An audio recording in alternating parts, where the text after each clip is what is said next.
Good morning. I'm Bob Weir with another interview of candidates running for office in 2022. My guest today is Jason Niehaus, who is running in the March 1st Republican primary for judge in the 367th District Court. Thanks for being here, Jason. Bob, thanks for having me.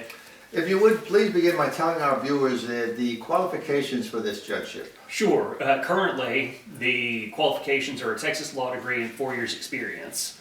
In 2026, that's been bumped to 8 years experience. That was SJR 47 this past legislative term. Okay. Now, for those who may not know, what type of cases are handled by the 367th District Court? The 367th District Court is a court of general jurisdiction, which means civil cases, CPS cases, family law cases, and felony criminal cases. Currently, the court is specially docketed as a divorce court, as a family law court. What's the difference between a district court and a criminal court? The district court has jurisdiction to hear civil cases in addition to criminal cases. The county criminal courts hear misdemeanor criminal cases. Okay, so criminal courts are limited to misdemeanors. Correct. All right. If somebody commits let's say a robbery with a gun and is arrested for that, that goes to the district court? Correct.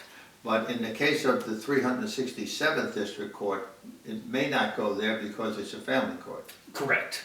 I see, okay. That's what they're limited to now, basically. All right, so, Jason, we often hear that some judges legislate from the bench. Are there specific guidelines for judges to follow in trials? Yes, you've got the Texas Rules of Evidence, the Texas Rules of Civil Procedure, and for criminal cases, the Texas Rules of Criminal Procedure and the Code of Criminal Procedure, all of which constrain the judge's discretion in how they handle the case. So, if a person is found guilty of a particular felony, is there a determinate sentence, or is that up to the judge? That depends. Texas has functionally 4 ranges of punishments for felonies, ranging from state jails, which are 6 months to 2 years, all the way up to essentially first-degree felonies, which are 5 to 99 years, and then, of course, capital cases, which are death penalty cases. The criminal defendant has the right to select whether the jury or the judge assesses punishment. The judge can assess punishment if the defendant so elects. I see. So the judge has some discretion?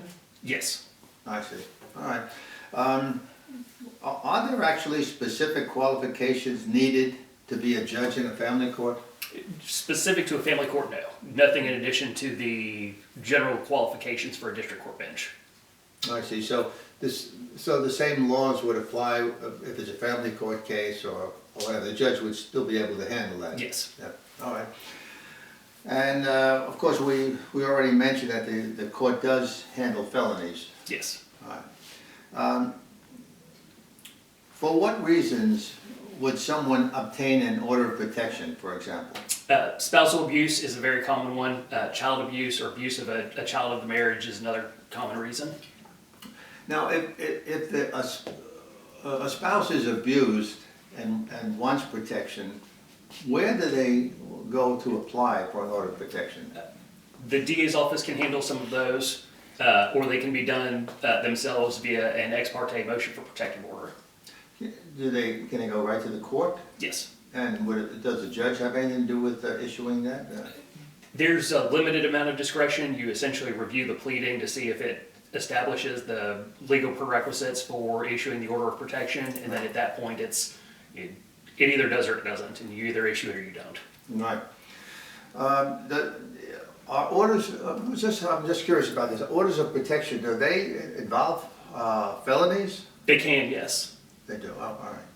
And the violation of an order of protection is depending on how many times that gets violated, either a misdemeanor or a felony criminal offense. So if a spouse is abused, can they also go to a criminal court? Yes. Okay, all right, so that could be like a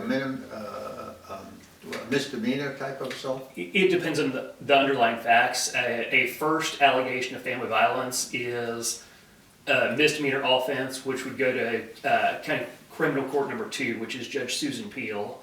an allegation of strangulation or an allegation of family violence with prior family violence conviction would go to the 211th District Court by special designation, which is Judge Brody Shanklin.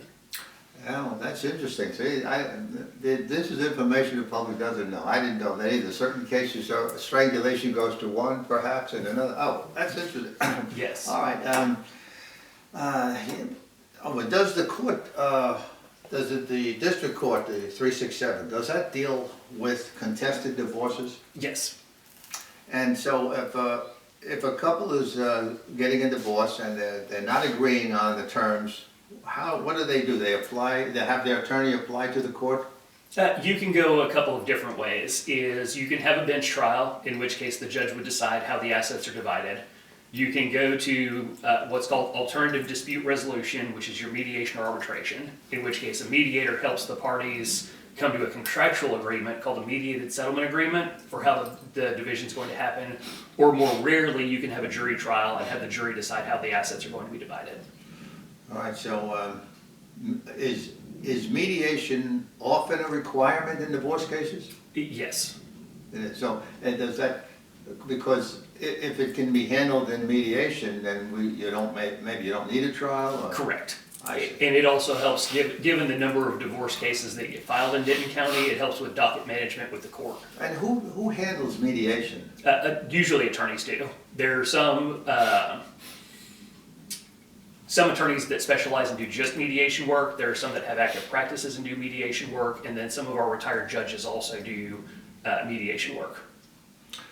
All right, and how about child custody cases?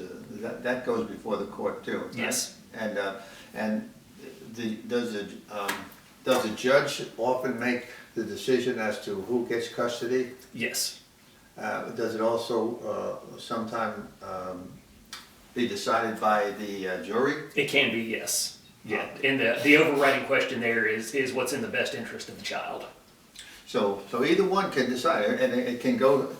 How do you know if it's going to be decided by a jury or by a judge? Usually the parties select whether they want a jury trial for that issue. Gotcha. Okay. And that's usually done pretty early on in the process. It can be done later on in the process, but usually when the petition is filed, it's usually got a jury demand if they're going to want one. All right. So cases get into the 367th District Court by application. Correct. Yes. Yeah. All right.